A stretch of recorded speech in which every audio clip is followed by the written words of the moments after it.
ಒಂದು ಹೊತ್ತು ಊಟ ಬಿಟ್ಟಿದ್ ಬಿಡ್ತೀವ ಅವನ ಹಲ್ಲಕಟ್ಟು ಬೈಲಾರ್ದ ಒಂದ್ ಸೆಕೆಂಡ್ ಇರಕ್ಕಾಗಲ್ಲ ನಮ್ ಕೈಯಾಗ.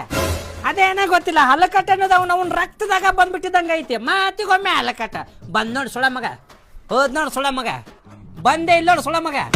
ಅಕಸ್ಮಾತ್ ಏನ್ರ ಅಲ್ಲಿ ದಕ್ಷಿಣ ಕರ್ನಾಟಕ ಸೈಡ್ ಹೋದ್ವಿ ಅಂತಂದ್ರೆ ಸುಳ ಮಗ ಅಂದ್ಬಿಟ್ರೆ ಸಾಕು. ಮೈ ಗಾಡ್, ಸುಳ ಮಗ ಅಣ್ಣರ ನಮ್ಮ ಕಡೆ ರಾಷ್ಟ್ರ ಪ್ರಶಸ್ತಿ ಕೊಟ್ಟ ಅಂದ್ರೆ ಸುಳ ಮಗ ಅಂದ್ಬಿಟ್ರೆ ಅವ ನಮಗ್ ಹಿಂಗ ಬಾಳ ಚಡ್ಡಿ ಅಂತಂದ ಅರ್ಥ್ರಿ.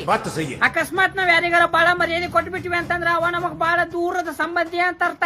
ಅದೇನೋ ಗೊತ್ತಿಲ್ಲ, ನಮ್ಮ ಉತ್ತರ ಕರ್ನಾಟಕದ ಮಂದಿಗೆ ದೇವ್ರ ನಾಲಿಗೆ ಮ್ಯಾಗ ಹಲ್ಕಟ್ಟು ಬರ್ದ್ ಕಳ್ಸಿದಂಗ ಅದನ್ನ ಅನ್ಸಕತೈತಿ.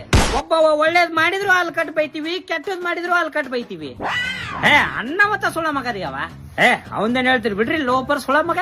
ಯಾ ಸುಳ ಮಗ ರೀಪ ಈ ಬಿಲ್ಡಿಂಗ್ ಕಟ್ಟದವ, ಏನ್ ಕಾರ್ಲಿ ಅದು ಸುಳ ಮಗಂದು.